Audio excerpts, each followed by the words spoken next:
కలిగి ఉండు. చిన్న మాట ప్రార్థన చేద్దాం. పరిశుద్ధుడా, ప్రేమ కలిగిన మా తండ్రి, జీవాధిపతి, నీకే స్తోత్రం. ఈ ప్రత్యేక సమయంలో నీ సన్నిధికి రావడానికి మాకు ఇచ్చిన అవకాశాన్ని బట్టి వందనాలు. ప్రియమైన ప్రభువా, ఎంతోమందికి లేని ఈ మహదైశ్వర్యము గొప్ప కృప మాకు ఇచ్చావు. ఈ ప్రత్యేక సమయంలో మీరు అనుగ్రహించిన మీ సన్నిధి భాగ్యాన్ని బట్టి వందనాలు. ప్రభువా, ఇంతవరకు నిన్ను స్తుతించి ఘనపరిచాం, నీ శరీరక్తంలో పాల్గొన్నాం.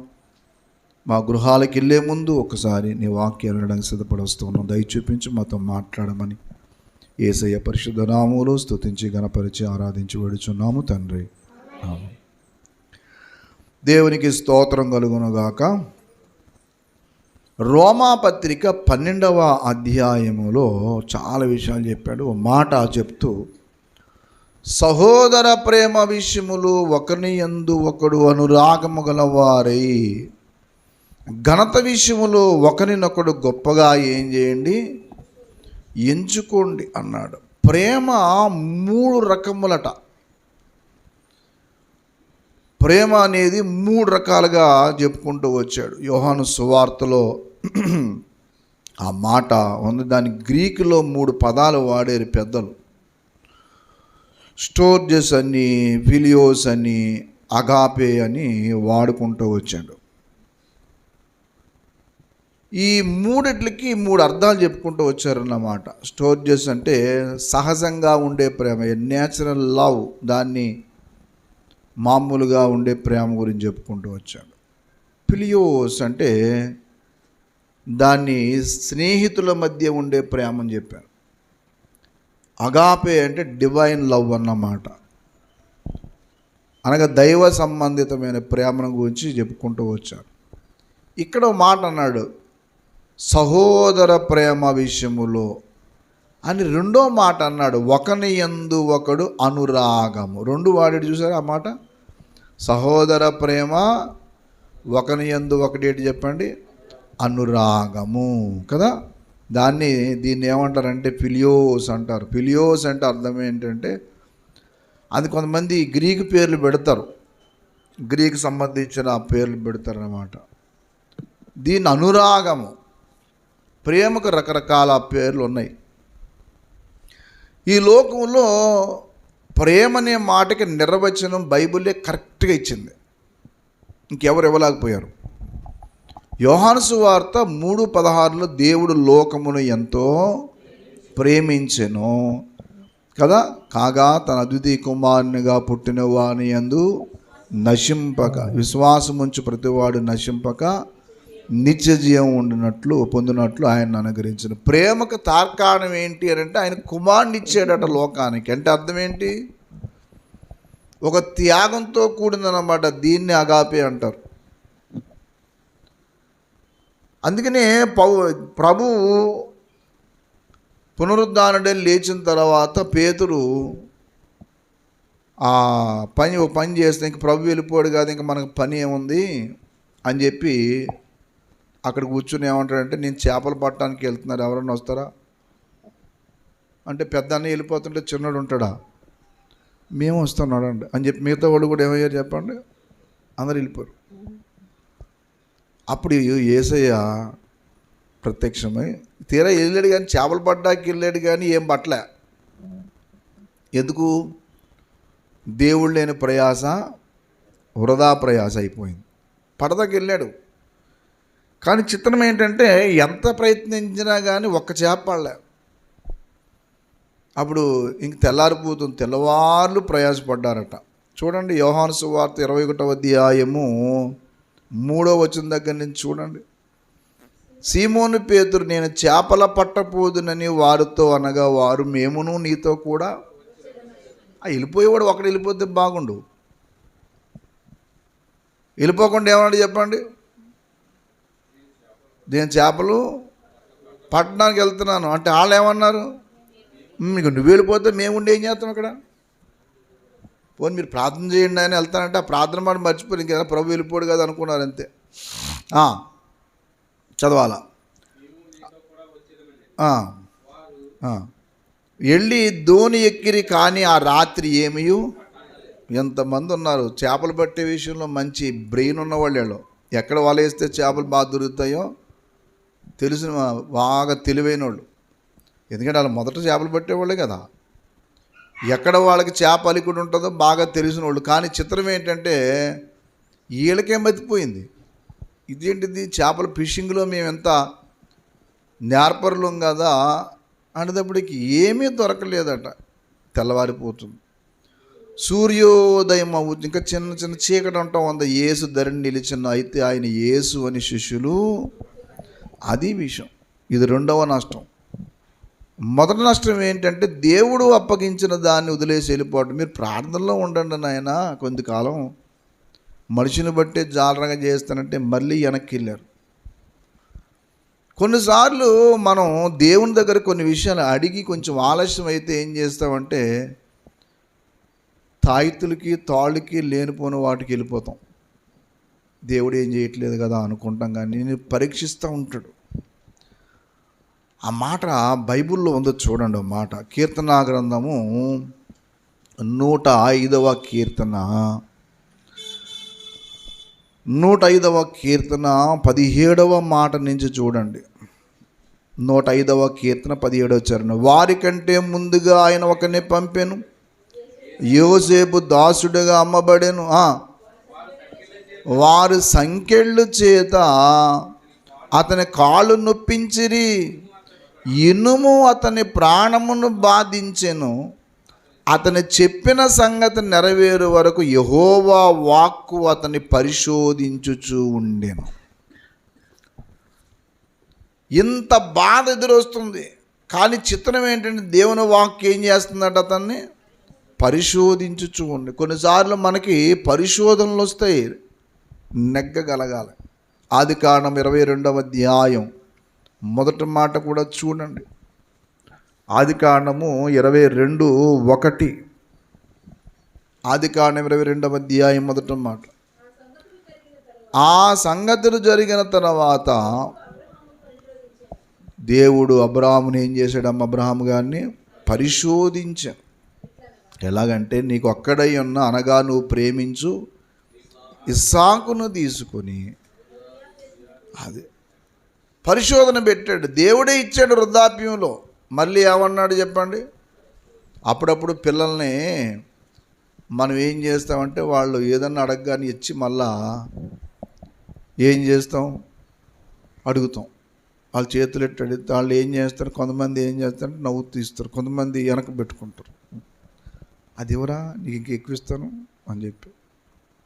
ఒకసారి ఒక అమ్మాయి కొట్టు దగ్గరికి వెళ్ళిందంట, వాళ్ళ నాన్నగారు కూడా. షాప్ దగ్గరికి వెళ్తే ఆ షాప్ ఆయన నవ్వి, నీకు ఏం కావాలో తీసుకోమ్మా, అందులో అవి చాక్లెట్లు ఉన్నాయి, ఇందులో ఇవి ఉన్నాయి, నీకు ఏం కావాలంటే చాక్లెట్లు కావాలి తీసుకో అంటే, వద్దు అంకుల్ మీరేమండి అన్నారు. లేదు తీసుకో పర్లేదు, లేదు అంకుల్ మీరే తీసుకో, మీరేమన్నారు అని అలాగంటుంటే, సరే వాళ్ళ డాడీ మొహమాట పడుతుందేమో అని చెప్పి సర్లే మీరేమండి అంటే ఆయన తీసిచ్చాడు. అప్పుడు ఆ అమ్మాయి కొంత దూరం తర్వాత డాడీ అన్నాడు, అవునరా అంకుల్ తీసుకోమన్నప్పుడు నువ్వు తీసుకోకుండా ఏమంటావు ఏంటని అంటే, నా చెయ్యి చిన్నది, నేను తీసుకుంటే ఎన్ని వస్తాయి, తక్కువ వస్తాయి. అంకుల్ చెయ్యి పెద్దది, అంకుల్ చెయ్యి తీస్తే పెద్ద ఎక్కువ వస్తాయంట. వారి ఏం ఆలోచన, మన ఆలోచన ఎప్పుడు కూడా అంతే. మనం ఎప్పుడు ఏం చేయలేం, దేవుణ్ణి ఇమ్మనాలా, నువ్వు ఈ ప్రభా నువ్వు. కాబట్టి ఒక పరిశోధన దేవుడు మనకి ఇస్తాడు, పెడతాడు. ఎందుకు పెడతాడు అని అంటే, అసలు నువ్వు ఎంతవరకు నువ్వు నిలబడతావో చూద్దాం. అంతేగాని ఎల్లప్పుడూ ఆ పరిస్థితి ఉంటుంది అనుకోవద్దు. ఎప్పుడు ఆ పరిస్థితుల్లో ఉండిపోవు, అలాగేం ఉండవు. కానీ దేవుడు చేసే పని ఏంటంటే మనకు ఆశ్చర్యంగా కొన్నిసార్లు చేస్తాడు. అందుకే ఈ పేతురు గారు కొంచెం పరీక్షకు ఫెయిల్ అయ్యాడు. అక్కడ ఫెయిల్ అయిన తర్వాత అర్థం కాలే. ఈ నష్టం ఏమైందని అంటే, ఆఖరికి సహవాసం నుండి దూరం అవ్వటం ద్వారా ప్రభువునే గుర్తుపట్టలేని స్థితిలో దిగజారిపోయారు. అందరూ గుర్తుపట్టలేకపోయారట. అప్పుడు యేసయ్య ఓ మాట అడిగాడు, తినటానికి ఏమన్నా ఉందా అంటే లేదు. అవునా, ఏం రాత్రి అంతా చేసాం. చూడండి అన్నమాట, 3వ నష్టం చెప్పాడు అక్కడ, 3వ అధ్యాయం 5వ వచనం. యేసు పిల్లలారా, చదవాలా 21:5 యోహాను సువార్త. యేసు పిల్లలారా లేదని వారు. 3వ నష్టం ఏం జరిగింది చెప్పండి? రెండోది గుర్తుపట్టలేదు కదా. మొదట అప్పగించిన పని వదిలేసుకున్నారు ఒకటి, రెండోది ప్రభువుని ఏం చేయలేకపోయారు, గుర్తుపట్టలేదు. 3వ నష్టం ఏంటి చెప్పండి? తినడానికి ఏం లేదు చెప్పండి, లేదు. తినడానికి కష్టమైపోయింది, ఇప్పుడు ఏం లేకుండా పోయింది, ఏమీ లేదు వీళ్ళకి. ఇదో నష్టం జరిగింది వీళ్ళకి. ప్రభువు ఉంటే సమృద్ధి ఉంటుంది కదా. ఎవడు నా యందు నిలిచి ఉండునో, యోహాను సువార్త 15:3 కదా. ఎవని యందు నేను నిలిచి ఉండునో వాడు బహుగా ఏం చేస్తాడు చెప్పండి, ఫలించును. దేవుని యందు జీవించిన వాడు ఎప్పటికీ వాడు ఎండిపోడు. కొన్ని పరిశోధనలు వచ్చినట్టు ఉంటుంది కానీ ఏ రోజున దేవుడు ఏమి నిన్ను విడిచిపెట్టడు. ఏమి నిరాశపడిన అవసరం లే. ఈ రోజున కొంచెం ఇబ్బందికర పరిస్థితి నీకు రావచ్చు, తటస్థించవచ్చు, కానీ నేను దేవుడు ఏమి వదలడు. ఇక్కడ అప్పుడు యేసయ్య మాట చెప్పాడు. 6వ వచనం దగ్గర రండి, యోహాను సువార్త 21:6. అప్పుడు ఆయన దోణి కుడి ప్రక్కన వల వేయుడి, అది కనుక వారు అలాగూ చెయ్యగా చేపలు విస్తారముగా పడినందున వల. కాబట్టి యేసు ప్రేమించిన శిష్యుడు ఆయన ప్రభువు సుమి చెప్పాను. ఆయన ప్రభువు అని సీమోను పేతురు విని వస్త్రహీనుడై ఉన్నందున పైబట్ట వేసుకొని సముద్రం దూకెను. బట్టలు లేవు. ఇదేంటిది, ఏం జరిగిందో అర్థం కాలేదు. ఈ బైబిల్లో పైబట్ట వేసి అని ఆ కొని అనేది ఉండదు. రెఫరెన్స్ బైబిల్లో వేసుకొని అని ఉంటుంది చూడండి. మీ దగ్గర రెఫరెన్స్ బైబిల్ ఉంటే ఆ రెఫరెన్స్ బైబిల్లో కొన్ని పదాలు కరెక్ట్గా ఉంటాయి. మనకి ఇందులో కొన్ని తర్వాత ప్రింట్లో 72 బిఫోర్ బైబిల్లో ఇక్కడ పైబట్ట వేసి అని ఉందా? మీరు ఆ బైబిల్ చూస్తే పైబట్ట వేసుకొని అని ఉంటుంది. పైబట్ట లేకుండా పోయింది, బట్టలు లేవు. శిష్యుడు యోహాన్ చెప్పాడు, ప్రభుయ్యా అందడికి. అవునా అని చెప్పి అంటే సముద్రం దూకేశాడు. అప్పుడు యేసయ్య వెంటనే, ఈ యేసయ్య ఎప్పుడైతే వచ్చాడు, ప్రభు ఎప్పుడైతే వచ్చాడు, వీళ్ళకి దొరికింది ఏంటి తెలుసా మీకు? విస్తారమైన చేపలు కదా. ఏం జరిగి చెప్పండి, యేసయ్య భోజనం అప్పుడు సర్లేండి అని చెప్పి మొత్తం మీద భోజనం చేయడానికి వారిని దేవుడు పిలిచాడు కదా. అక్కడ చూడండి, అక్కడ మంచి మాట ఉంది, 1వ అధ్యాయం 12. చేపలు అంత విస్తారంగా పడినను వల పిగలలేదు. యేసు రండి భోజనం చేయడని వారితో. నన్ను విడిచిపెట్టి ఎక్కడ పోతారా బాబు మీరు?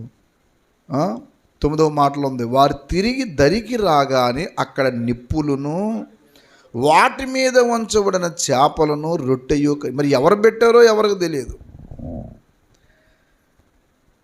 అక్కడ ఎవరు ఉంచారనేది మనకు తెలియదు. అప్పుడు మనకు అసలు ఆ విషయమే తెలియదు, కానీ అక్కడ సిద్ధం చేశాడు ఆయన. మీరు ఎలాగో నన్ను విడిచిపెట్టి పిచ్చి పిచ్చి పనులు చేస్తారో నాకు తెలుసు, మీకు ఎలాగ తిండి ఉండదు అని దేవుడు ప్రేమించి ఏం చేయడంటే మళ్ళీ వాళ్ళని ఏం చేయడు చెప్పండి, వాళ్ళకి తిండి పెట్టాడు. దేవునికి స్తోత్రం కలుగునగా. నా పిల్లలు మేము ఎలా పోషించబడతామయ్యా అనుకుంటాను. దేవుడి మాట వినండి, దేవునికి నమ్మకంగా ఉండండి. ప్రభు ఎప్పుడు నిన్ను అడుక్కుతున్నాడు, భిక్షమెత్తనివ్వడు. 37వ కీర్తన 25వ మాటలు అంటాడు, నేను చిన్నవాడినై ఉంటిని, ఇప్పుడు ముసలివాడినై ఉన్నాను. ఆయనను నీతిమంతులు ఇవ్వబట్టు కానీ వారి సంతానం భిక్షమెత్తుట కానీ నేను చూచి ఉండలేదు కదా. నేను చూడలేదు. వారు దినమెల్లా దయాళురై అప్పు ఇచ్చుచుందరు. నీవు నీ పిల్లలు అడుక్కు తినరు. ఎప్పుడు దేవుని యందు నువ్వు ఉన్నప్పుడు, దేవుని మాట నువ్వు విన్నప్పుడు, దేవునితో నడిచినప్పుడు, దేవుని కొరకు మనం ఆలోచన చేసినప్పుడు ఎలాగ దేవుడు మనల్ని నిలబెడతాడో మనకు తెలియదు. ప్రభువునందు మన ప్రార్థనా జీవితం, ప్రభువునందు మన విశ్వాస జీవితం ఎప్పుడు మనల్ని సిగ్గుపరచదు, అవమానపరచదు. ఇది గుర్తుపెట్టుకోండి.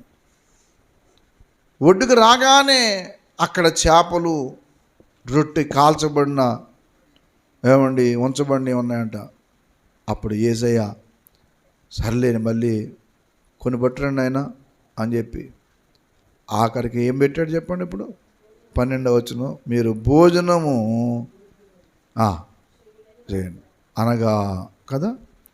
దేవుని బిడ్డలారా, నాకు ఈ మాట చదవగానే ఒకసారి కళ్ళ నీళ్ళు వచ్చాయి.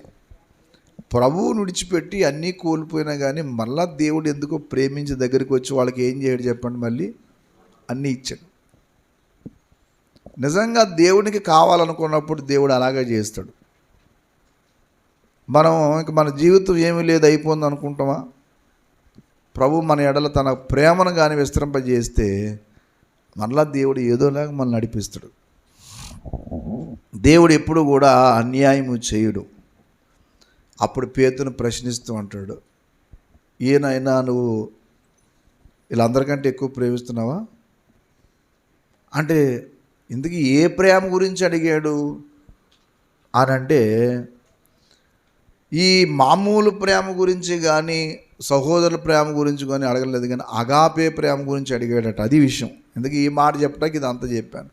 నువ్వు నన్ను అమితంగా ప్రేమిస్తున్నావా అని చెప్పి ఆ మాట అంటే, నేను నిజమే ప్రభా ప్రేమిస్తున్నాను. అయితే మరి నువ్వు నన్ను ప్రేమిస్తే ఏం చేయాలి? ఈ పని చేయి, నువ్వు లేనిపోని పనులు చేస్తావేంటి? కాబట్టి దేవుని ప్రేమించినప్పుడు మనకు సమస్తమును సమకూడి జరుగుతాయి. ఇది మర్చిపోకండి. రోమాపత్రిక 8వ అధ్యాయము 28వ వచనం. రోమాపత్రిక 8:28. దేవుని ప్రేమించు వారికి అనగా ఆయన సంకల్పము చొప్పున పిలువబడిన వారికి మేలు కలుగుటకై సమస్తమును సమకూడి, దేవునికి స్తోత్రం కలుగునుగాక. ఆయన్ని ప్రేమించే వారికి అనగా ఆయన సంకల్పము చొప్పున పిలువబడిన వారికి మేలు కలగడానికై సమస్తమును సమకూడి, ఆయన్ని ప్రేమించే వారికి మేలు కలగడానికి జరుగుతాయి. ఎలా జరుగుతాయంటే దేవుడు ఏదన్నా ఇస్తాడట. 31-32. ఇట్లుండగా ఏమందుము, దేవుడు మన పక్షమును ఉండగా మనకి విరోధి, చదవాలి, తన సొంత కుమారుని అనుగ్రహించుటకు వెనుక తీయక మన అందరి కొరకు ఆయన అప్పగించిన వాడు ఆయనతో పాటు సమస్తమును మనకి ఎందుకు? అది విషయం. దేవునికి స్తోత్రం కలుగును గాక. ఆయన్నే ఇచ్చేసిన వాడు ఆయనతో పాటు ఎందుకు ఇవ్వడండి? కుమారుడు అనే మాట బిరుదు అది. కుమారుడు అంటే దేవుడు కాదని కాదు. చాలామందికి అది అర్థం కాక యేసు ప్రభు ఆయన దేవుడు కాదు కుమారుడు అని పిచ్చి మొహాలు అని తయారయ్యారు అందరం. అరే బాబు, కుమారుడు అనేది బిరుదు నాయన, ఆయన దేవుడు అంతే. ఫిలిప్పీ 2:5-6 ప్రకారం ఏంటి చెప్పండి? ఆయన దేవుని స్వరూపం కలిగిన వాడై ఉండి దేవునితో సమానంగా ఉండుట విడిచిపెట్టకుండా భాగ్యం అని ఎంచుకోలేదు కానీ కదా, ఆయన దాసుని రూపము ధరించుకొని మన కొరకు మనల్ని రక్షించడానికి ఆయన శిలువ మరణం పొందినంతగా విధేయత చూపిన వాడై తగ్గించుకున్నాడు. అంతేగాని ఆయన దేవుడు కాదని కాదు. యేసుక్రీస్తు సంపూర్ణంగా దేవుడు. కొలసీ 2:9 ప్రకారం దైవత్వము యొక్క సర్వ పరిపూర్ణత శరీరముగా క్రీస్తునందు నివసించుచు ఉన్నది. యేసుక్రీస్తు దేవుడు, ఆయన సంపూర్ణ దేవుడు. ఇంకో మాట, యేసుక్రీస్తు దేవుడు అని చెప్పుకున్నాడు అని అడుగుతున్నారు ఈ మధ్యలో చాలామంది. చెప్పుకోకపోయేటువంటి ఆయన చెప్పుకున్నాడు. నేను దేవుడిని ఆయనే చెప్పుకున్నాడు. యోహాను సువార్త 10:33 చూడండి. యోహాను సువార్త 10వ అధ్యాయం 33వ వచనం. యోహాను సువార్త, అందుకు యూదులు, నువ్వు మనుషుడివై ఉండి అదే విషయం దేవుడనని చెప్పుకొనుచున్నావు. వాళ్ళ అనుకుంటున్నారు వాళ్ళు, నువ్వు మనుషుడిగా దేవుడు అంటున్నావేంటి అంటే, యాస్, ఆయన దేవుడు అంతే. చాలామందికి ఈ మర్మం అర్థం కాక యెహోవా దేవుడు కానీ యేసుక్రీస్తు దేవుడు ఏంటి అంటాయి. ఒక పిచ్చి మొహమా, నీకు అర్థం కాదు, మాట్లాడకు. నీకు అర్థం కాని విషయాలు చాలా ఉన్నాయి. అవి ప్రార్థనలోనూ పరిశుద్ధాత్మ దేవుని యొక్క సహాయముతోనూ అర్థమవుతుంది తప్ప అన్నీ నీకు అర్థం కావు.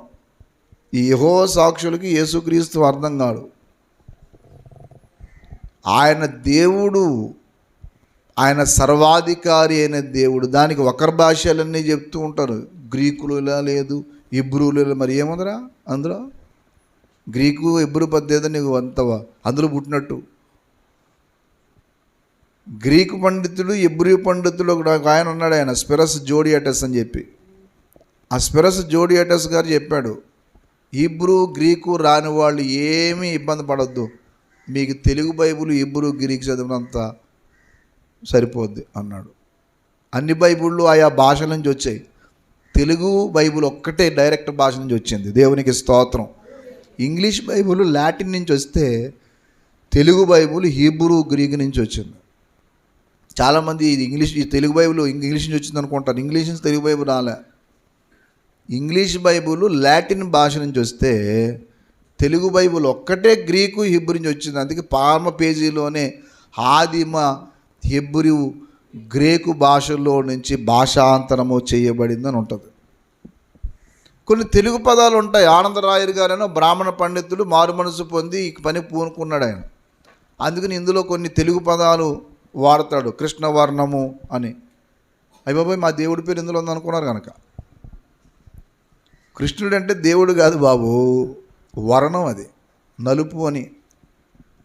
చాలామందికి ఈ విషయం అర్థం. చాందిని అనే పేరు కూడా ఉంది బైబిల్లో, తెలుసా మీకు? ఏస్కేల్ గ్రంథంలో ఉంది. చాందిని అంటే ఏంటి చెప్పండి? వెలుగు. చాందిని అంటే ఏంటి? వెలుగు.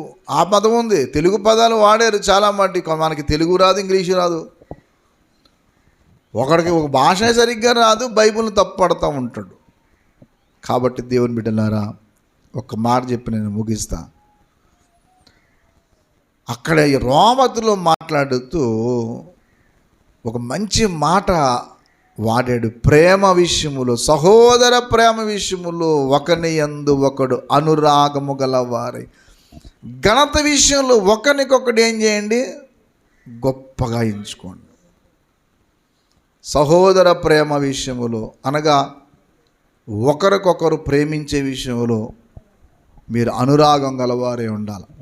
మామూలు ప్రేమే కాదు మీకు ఉండవలసింది, సహోదర ప్రేమ ఉండాలి, క్రీస్తు ప్రేమ ఉండాలి. సహజంగా ఉండే ప్రేమ వేరు, సహోదర ప్రేమ, ఒకరికొకరు ప్రాణం పెట్టే ప్రేమ. యోహాను రాసిన మొదటి పత్రిక 3:17 నుంచి చెప్తాడు ఆ మాట. క్రీస్తు మన కోసం ప్రాణం పెట్టిన కనుక మన వాళ్ళ కోసం కొంచెం త్యాగం చేయాలంటాడు. అంటే అవతల వాళ్ళు మన ప్రేమను అర్థం చేసుకున్నంత వరకు ఓకే, వాళ్ళు ఏదన్నా తేడా వస్తే మాత్రమే కొంచెం దూరంగా ఉంటాం. ఇది గుర్తుపెట్టుకోండి. ఈ ప్రేమ కూడా తెలివిగా ఉండాలన్నట్టు వాక్యంలో మరలా. కాబట్టి చాలా విషయం చెప్పుకుంటూ వచ్చాడు. 2 పనులు చేయమన్నాడు ప్రేమ విషయంలో. అలాగే 1 కొరింథీ పత్రిక 14:1 చూడండి. 1 కొరింథీ పత్రిక ప్రేమ కలిగి ఉండుటకు ప్రయాస, ఆత్మ సంబంధమైన వరములను అది జంటలుగా చెప్పాడు. ఇక్కడేమో ప్రేమ కలిగి ఒకరినొకరు ఘనపరుచుకోండి అంటాడు, అక్కడేమో ప్రేమ కలిగి వరాలను ఏం చేయండి? అపేక్షించండి అంటాడు. ఎందుకు ప్రేమ అంటే ఏంటంటే ఎదుటివాడికి నష్టము చెయ్యనిది. రోమాపత్రిక 13:10 దయచేసి రోమాపత్రిక 13:10. ప్రేమ పొరుగువానికి కీడు చెయ్యదు గనుక ప్రేమ కలిగి ఉండుట దేవునికి స్తోత్రం కలుగునుగాక. కీడు చేసేది ప్రేమ కాదు. ఉపకారం చేయకపోయినా పర్వాలేదు కానీ కీడు మాత్రము చేయకూడదు. ఎదుటివానికి కీడు చేసేది ప్రేమ అనిపించుకోదు. ఎదుటివానికి కానీ కుటుంబానికి కానీ నువ్వు భార్యకు కీడు చేయకూడదు, భర్తకు నువ్వు కీడు చేయకూడదు, తల్లిదండ్రులకు నువ్వు కీడు చేయకూడదు. ఎదుటివారికి నువ్వు నష్టం కలగజేసేది ప్రేమ అనిపించుకోదు. ఎదుటివారికి నష్టం కలగజేయనిదే ప్రేమ. దేవునికి స్తోత్రం కలుగునుగా. ప్రేమ అనే మాటకు మొదటి అర్థం ఏంటంటే నష్టము కలిగించనిది. ఇంటికి వెళ్ళిన తర్వాత మీరు 1 కొరింథీ పత్రిక 13 అధ్యాయం అంతా చదవండి. అక్కడికి ప్రేమకు అర్థం చెప్తాడు. ప్రేమ ఉన్న వాళ్ళు ఎలాగుంటారో చెప్పుకుంటూ వచ్చాడు. నీలో ప్రేమ ఉంటే ఇవన్నీ ఉంటాయి. కాబట్టి సంఘములో ఒకరి పట్ల ఒకరు ప్రేమ ఉండాలి. హెబ్రీ పత్రిక 13వ అధ్యాయం మొదటి మాట చూడండి. హెబ్రీ పత్రిక 13:1 సహోదర ప్రేమ నిలవరముగా ఉండనీయుడి, ఆదిత్యము చెయ్య. ఇక్కడ మళ్ళీ రెండో మాట వాడాడు, ప్రేమ ఆదిత్యము చేస్తుంది. ఇక్కడ మీరు బాగా గుర్తుపెట్టుకోండి, మూడు పదాలు మీకు గుర్తు చేస్తాం. ఒకటి, ప్రేమ ఒకరినొకరు గణపరుచుకునే రీతిగా ఉంటుంది. ప్రేమ ఆసక్తితో వరాలను అపేక్షించే రీతిగా ఉంటుంది. ప్రేమ ఆదిత్యము చేస్తుంది. దేవునికి స్తోత్రం. అది ప్రేమ అంటే అది. అంతేగాని మా ఇంటికి వస్తే మాకేం చేస్తావు, మీ ఇంటికి వస్తే మాకేం పెడతావు కాదు. అది ఇప్పుడు మీరు మెట్ట మధ్యాహ్నం మా ఇంటికి వచ్చారు, 1 గంట అయిపోయింది, అలాగే వెళ్తూ వచ్చారు. అన్నయ్య ఉన్నాడు కదా, సర్లే కొంచెం ఆకలిస్తుంది అన్నం పెడతాను. సరిగ్గా 1 గంటకు రాగానే వచ్చారమ్మా రండి కూర్చోండి, ప్రార్థన చేయనా అంటే, ఏట్రా ప్రార్థన చేసేది, నేను కడుపు మాడిపోతే ఏంటి ప్రార్థన చేస్తాం, నేను చేసుకోలేనా? 1 గంటకు వస్తే ప్రార్థన కాదు చేయవలసింది. ఏం చేయాలి చెప్పండి? అది ఇలా వచ్చారు, ఈ టైంలో వచ్చారండి. రాగానే ముందు అడగవలసింది ఏంటి చెప్పండి? ఇంత ఎండన పడి వచ్చా, భోజనం చేసావా అని. అయ్యి బాబోయ్, నాకు ఒక్కదానికి ఉంది బాబోయ్, ఇప్పుడు ఈ మాట అడిగానంటే అను ప్రమాదం కదా, నాది అయిపోద్దేమో అనుకోకూడదు. సర్లే కానీ కొంచెం మంది ఇద్దరు కలుపుతున్నారని పర్లేదండి, దేవుడు దాన్ని దీవిస్తాడు. వాళ్ళకి కావలసిన అవసరం ఏదో తీర్చేదే ప్రేమ. మీరు యాకోబు పత్రిక 2వ అధ్యాయం ఇంటికి వెళ్ళి చదవండి. వాడికి కావాల్సింది ఇవ్వకుండా నువ్వు ఏదో చెప్తానంటే ఏం కావాలరా బాబు? కాబట్టి వారికి అవసరమైంది ఏదో నువ్వు చూడు. అదే విషయం. ఆ ప్రేమ ఆప్యాయత గురించి మాట్లాడాడు. ఈ 6 పదాలు గుర్తుపెట్టుకోండి చాలు. ప్రేమ ఒకరినొకరు ఏం చేసుకుంటుంది చెప్పండి? ఘనపరుచుకుంటుంది. ప్రేమ ఆత్మ సంబంధమైన వరములు అపేక్షించడానికి కారణం అవుతుంది. ప్రేమ ఆదిత్యము చేయడానికి ఏమో చెప్పండి చేస్తుంది. 4వ పదం కూడా రాశాడు. 4వ పదం కూడా ఉంది చూడండి. జంటగా రాశాడు. ఏంటో దేవుడు గొప్ప తండ్రి. 2వ కొరింథీ పత్రిక 12వ అధ్యాయము దయచేసి అందరూ చూడండి. 15వ వచనం దగ్గర నుంచి, కాబట్టి నాకు కలిగినది యావత్తు మీ ఆత్మల కొరకు బహు సంతోషముగా వేయపరిచేదను. అమ్మా, నన్నును నేను మిమ్మల్ని ఎంత ఎక్కువగా ప్రేమించుచున్నానో అది ఇప్పుడు చెప్పండి. ప్రేమ ఇప్పుడు ఏం చేయాలి చెప్పండి? వారికి వారు వ్యయపరుచుకునే రీతిగా ఉంటుందట. అనగా ప్రేమ ఏం చేద్దంటే వారికి వారు వ్యయపరుచుకోవటం. ఎప్పుడు లాగటం కాదు, ఖర్చు పెట్టడం. ఒకసారి నేను ఎవరింటికి వెళ్తూ ఏదో పట్టుకుని వెళ్తున్నాను. నాకు కూడా ఆయన అంటాడు, అదేంటంటే మీరు పట్టుకెళ్తున్నారు ఏంటండి అన్నాను. మనం సేవకులం కదండి, ఇది అలవాటు నేర్చుకున్నారు. ఇంకెప్పుడు సేవకుడు ఇంకెవరికి ఏం చేయకూడదు, ఇలాగేయటమే. ఒక ఆయన ఉన్నాడమ్మా, అవిభక్త ఆంధ్రప్రదేశ్లో మహానుభావుడు. ఈ దీన పేద సేవకుడు రేకుల షెడ్లో బతుకుతున్నాడు. తిరిగేది మాత్రం BMW కాడు. ఎవరు బాబు సిగ్గులు ఎదురా నీకు? వేసిన సూట్ అయ్యవు. చాలామంది, ఒక ఆయనకైతే కారువే వ్యాన్ ఉంది. నాకు మతిపోయింది, సేవకుడు ఏంటి కారువే వ్యాన్ ఏంట్రా బాబు? నువ్వు సేవకుడు కాదైతే సెలబ్రిటీవి, 1 కోటి ఎన్నో లక్షలు. అది నువ్వు కారువే వ్యాన్ మెయింటైన్ చేస్తున్నట్టు ఒక దుర్మార్గుడు నువ్వు. ఎవడు నేను సేవకుడిని ముద్ర వేసింది? బుద్ధి లేని వాళ్ళందరూ వేసి ఉంటారు. అన్ని లక్షలు పెట్టి నీ చెమట పట్టకుండా అందులో కూర్చుని పడుకుని రెస్ట్ తీసుకోవడానికి మీటింగ్కి వెళ్తే నువ్వు కారువే వ్యాన్ కొన్నావంటే నీకు ఎంత ఒళ్ళు బలిసిందన్నమాట. నిన్ను సేవకుడిగా ఇచ్చి నీకు అడుగులు మడుగులు వస్తున్నావు, సిగ్గులేదు అందరికి అసలు. వీళ్ళకి జాగ్రత్త. పౌలంతటి భక్తుడికి సరైన వస్త్రాలు లేవు, సరైన తిండి లేదు, సరైన సుఖం లేదు. కానీ అంత ప్రేమ గలడు. దేవునికి స్తోత్రం కలుగునుగా. మీ నిమిత్తము నాకు కలిగినది యావత్తు వ్యయపరిచేదను. నన్నును నేనేం చేస్తాను? వ్యయపరుచుకుంటాను. ప్రేమలో త్యాగం. ఈ లోకంలో కేవలము ఎక్కడుండిపోయామంటే అక్కడ ఉండకూడదు. అన్ని రకాలుగా మనం ఏం చేయాలంటే దేవునిలో బహు బలమైన వ్యక్తులుగా ఉండాలి. ఒకప్పుడు మీ అవసరం వాళ్ళకి, వాళ్ళ అవసరం మీకును అంటాడు వాక్యంలో. అన్నదమ్ములు, అక్క చెల్లెళ్ళు ఒకరికొకరు కొంచెం పంచుకోవటం, భాగం పంచుకోవటం ముఖ్యం. అదే క్షణములో నువ్వు, నేను చెప్పేది బాగా వినండి, మా పొరపాటు పడ్డారు కనుక, మా పాస్టర్ గారు చెప్పారు కాబట్టి అని చెప్పి ఇల్లంతా తీసి ఇదిలెట్టారు కనుక, అప్పులు చేసి లేనిపోని తిప్పలు పడ్డారు కనుక ఆ పని చేయకండి. నేను చెప్తుంది బాగా వినండి. కొంతమంది అవతల వాళ్ళు ఉండి కూడా వాళ్ళ దగ్గర లాగుతుంటారు. అట్లాంటి వాళ్ళ విషయంలో చాలా జాగ్రత్త. నేను చెప్పేది అది కాదు, మిమ్మల్ని మొత్తం దిగజారిపోయి రోడ్డు మీద వేసుకోండి మీరు అన్నా నేను చెప్తలేదు, అది బైబిల్ కూడా చెప్తలేదు. అవసరమును బట్టి సమయోచిత సహాయము చేయడానికి ఉండే తెలివి కావాలి. తీతు పత్రిక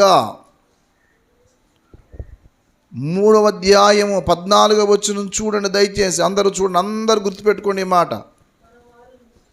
దయచేసి అందరూ చూడాలా. 3:14 మన వారును నిష్ఫరులు కాకుండా నిమిత్తము. అద్దిగది ఈ మాట బైహార్ట్ చేసుకోండి. అవసరమును బట్టి సమయోచితముగా దేవునికి స్తోత్రం సత్క్రియలను శ్రద్ధగా చేయుటకు. ఇప్పుడు నాకు చెప్పండి, ఏం చేయాలి? దేన్ని బట్టి? అవసరమును బట్టి. ఎప్పుడు? సమయోచితముగా. అవసరాన్ని బట్టి సమయోచితంగా ఏం చేయాలి? సత్క్రియలను శ్రద్ధగా చేయుటకు నేర్చుకునవలెను. నిజంగా అవసరంలో ఉన్నారా? అప్పుడు సమయోచితం. ఇప్పుడు చేయాలి, ఆగండి, ఇంకో కొంచెం వెయిట్ చేద్దాం. అంతేగాని లేటుకి లేచిందే పొరుగు కాదు. కొంచెం అప్పుడు టైంలో చేస్తే మొత్తం చెడిపోతాడు వాడు. తిండి కూడా అలాగే పెట్టాలా. ఇందాకే తిని మళ్ళీ తింటాను నోరు పోయి కూర్చోపా ఇందాక కదా అదేనా, కాస్త గ్యాపించు. సమయోచితంగా వాళ్ళకి ఆహారం పెట్టడం, సమయోచితముగా. అది కూడా తెలుసా మీకు? ఆహారం పెట్టే విషయంలో కూడా తెలుసా లేదా? ఏమో మీ బైబిల్ ఉందమ్మా, మా బైబిల్ లేదా? ఏమండి? తగిన వేళ ఉంది. మత్తయి సువార్త 24వ అధ్యాయము దయచేసి చూడండి ఆ మాట. 45 యజమానుడు తన ఇంటి వారికి అన్న మాట ఉంటుంది చూడండి అక్కడ.